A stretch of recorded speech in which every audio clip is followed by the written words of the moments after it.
At Arizona State University, we're bringing world-class education from our globally acclaimed faculty to you. Earn your degree from the nation's most innovative university. Online. That's a degree better. Learn more at asuonline.asu.edu. Okay, let's unpack this. Imagine a moment when, well, the world holds its breath. Headlines are screaming and you're scrambling for answers. Today, we're not just diving into the news, we're diving into your immediate questions. We're talking about the U.S.-Iran conflict, specifically around a key event that really sparked huge public curiosity. It's often called Operation Midnight Hammer. But here's the twist for this deep dive. Our sources aren't, the usual news articles or official reports. No, they're the raw, unadulterated search queries, typed by people just like you, right in the moments after things unfolded. This isn't about what the news told people. It's a fascinating, almost real-time snapshot of what people urgently wanted to know, what worried them, what questions were really top of mind. Yeah, what's truly fascinating here is how these queries give you a direct, unfiltered pulse of public concern. It really is. It's kind of a shortcut to understanding the collective mind in a crisis. You see exactly what someone hit enter on in that crucial, uncertain moment. It reveals those immediate anxieties and really urgent information needs. That immediacy is striking, isn't it? It's almost like the public was curating its own breaking news feed, telling us what they genuinely needed to figure out. So our mission today is to extract the most important nuggets of knowledge, the insights, by exploring what you, the public, were most curious about during this pivotal time. It gives you a unique understanding of that information scramble in real time. So first things first, what was top of mind? Well, unsurprisingly, it was the raw fact of the event itself. Searches like U.S. bombs Iran or U.S. attacks Iran. Very stark, very direct. But what's maybe more telling is how quickly a specific name, Operation Midnight Hammer, and just Midnight Hammer, became linked with the action. It wasn't just any attack. It was this specific named operation that people latched onto. Exactly. And if you look at the frequency of terms like Trump bombs Iran or us bombed Iran, even did Trump bomb Iran today, it highlights more than just, who's responsible. It shows this real-time, almost minute-by-minute hunger for confirmation, for immediacy. It's not just who, but trying to verify it, put it in context with the current leadership. Fast. And what's also notable is how quickly us strikes Iran nuclear sites popped up. Yeah, that's specific. Very. It suggests an almost immediate public leap to a specific high-stakes target.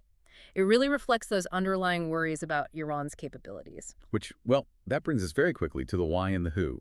Once people grasped what happened, the next obvious thing was why and who ordered it. The sheer volume of searches, starting with why did Trump attack Iran? Why did the Iranians bomb Iran? Why is the Iran attacking Iran? That tells a story. It wasn't just about facts. It was the public trying to make sense of a huge event, fit it into their understanding of, how things work internationally. It really speaks to a deep need for a narrative, for justification, not just raw data.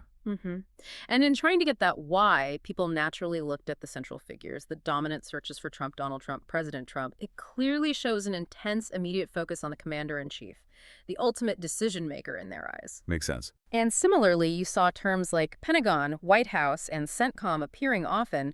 It shows where people expected the official word, the directions, to come from, sort of a search for institutional clarity behind the action. Okay, so beyond the immediate conflict itself, there was this other area that saw a huge surge in queries, and it points to a deeper, maybe more chilling anxiety. Iran's nuclear capabilities. What exactly were people looking for there? We saw this significant cluster, right? Searches directly related to Iran's nuclear program in specific places. People were actually typing in site names like Fordo nuclear site, Natanz, also spelled Esfahan, and Isfahan nuclear facility. That level of detail in public searches, wow, that's quite revealing. It really is. And what's particularly striking is the fear that underlies these searches. Beyond just naming sites, you had queries like, does Iran have nuclear weapons, Iran nuclear weapons, and terms like uranium and enriched uranium. Right. It shows this profound immediate concern about the nature of Iran's program. Could it be weaponized? And then you get terms like bunker buster and even nuke. Oh, wow. Yeah, that explicitly shows an immediate public worry, not just about the kind of weapons being used in the strike, but the terrifying potential for a much broader, maybe even nuclear escalation.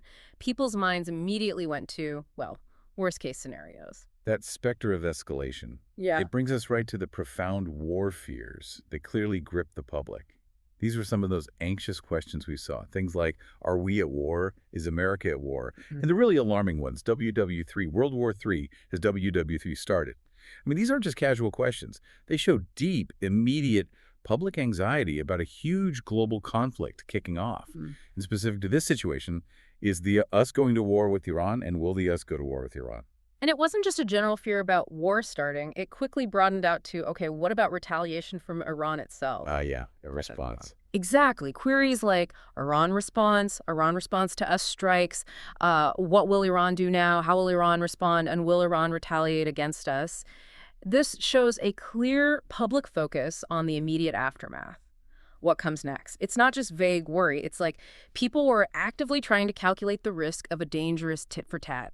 What are the implications? Almost gaming out scenarios in real time. And beyond the immediate battlefield, people were also, interestingly, quite focused on the political side of things, the regional context. For instance, there was this critical layer of curiosity about the political process back home.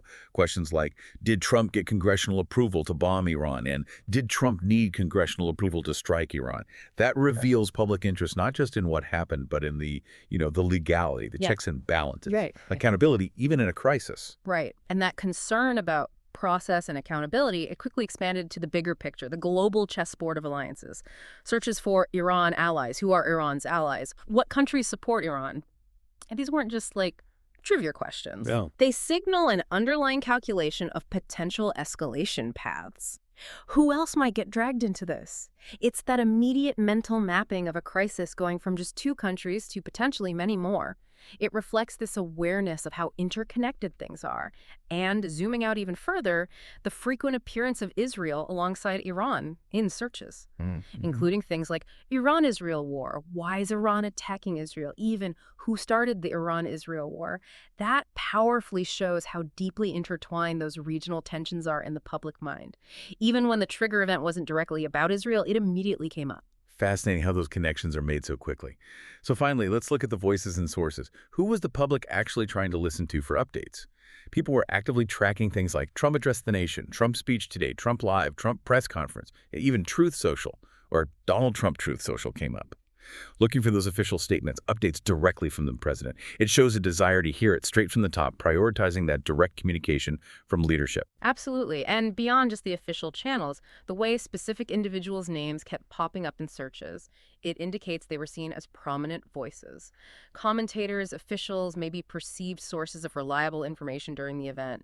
The public was actively seeking perspectives from names like Pete Hegseth, Dan Kane, often with General Dan Kane, Jennifer Griffin, Sayeda Basarachi, Barack Ravid, Mike Lawler, Nancy Pelosi. The real mix there. A very diverse list. Aaron David Miller, Mark Kelly, and Mark Wayne Mullen. It shows people were casting a really wide net, looking beyond just the official statements to figure out what various public figures were saying, trying to piece together a fuller picture. So, okay, what does this all actually mean for you listening? This deep dive into Operation Midnight Hammer, viewed through this unique lens, this raw data of public search queries, it offers a really profound insight, an insight into the immediate human response to crisis. It reveals, yes, a focus on the military action, but also that deep anxiety about nuclear facilities, those profound fears of global conflict, a demand for political accountability, and that immediate assessment of regional alliances.